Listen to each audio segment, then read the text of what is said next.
يا سيد باص، بقول لك انه ثبت علميا ان المواد اللي بتحشو بيها الخلطه بتؤدي الى الاصابه المؤكده بسرطان الرئه. كلام فارغ. ده كلام اخر بحث علمي وصل من منظمه الصحه العالميه.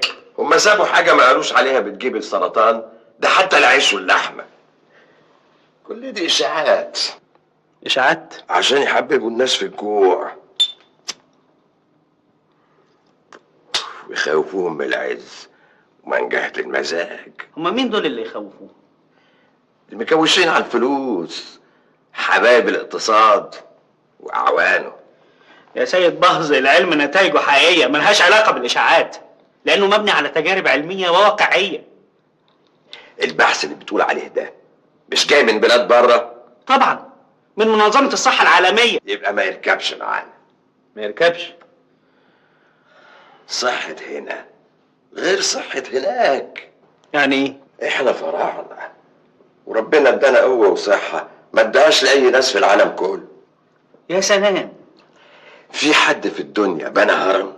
لا. احنا بنينا 3 بقوة صحتنا. ايه الكلام ده؟ مش مصدق؟ طب خلي واحد من بلاد بره يشرب له بق ميه من اللي احنا بنقربعها دي، او ياكل له فرخه فات تاريخ تحنيطها، وشوف يحصل له ايه. يروح فيها. ما هو برضه اللي هيشربوا الخلطه هيروحوا فيها. ما حدش بيموت ناقص عمر، خليك مؤمن. الاضرار بالناس هو منتهى الكفر يا سيد باص. ومين قال اننا بنضر الناس؟ ده احنا بنبسطهم. الواقع والعلم بيقولوا كده. وفين هو الواقع ده؟ الناس ما اكتر من نمل والناموس.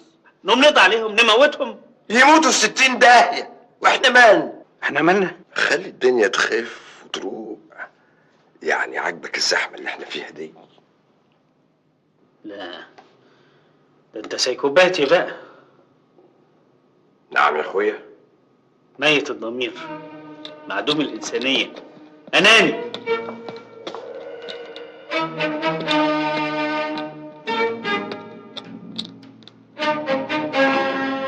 وايه كمان؟ قول، كلامك حكم. شايفين قيمة العلام يا بقر؟ الراجل اول ما شافني لقط لون فصي وفهم كوريتي. لو سمحت تمشيني انا وجمال من هنا حالا. ماشي. هتسلمني الطن امتى؟ انا مش هسلمك حاجه. يبقى ما فهمتنيش. لا، انا فاهمك كويس قوي. انت سايكوباتي شرير. اوعى تفتكر ان انا خايف منك. لا، انا ما بخافش. وانا ما احبش الخوافين وما احبكش تزعل مني. اذا كان على الطن بلاش.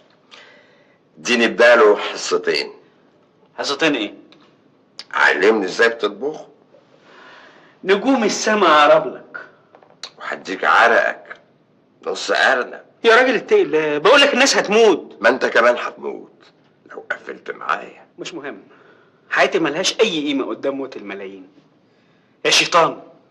اغسل الشيطان يا حبيبي. موتني. لو الراجل طلع مسدسك وموتني. اموتك وانا روحي فيك. يا جبان.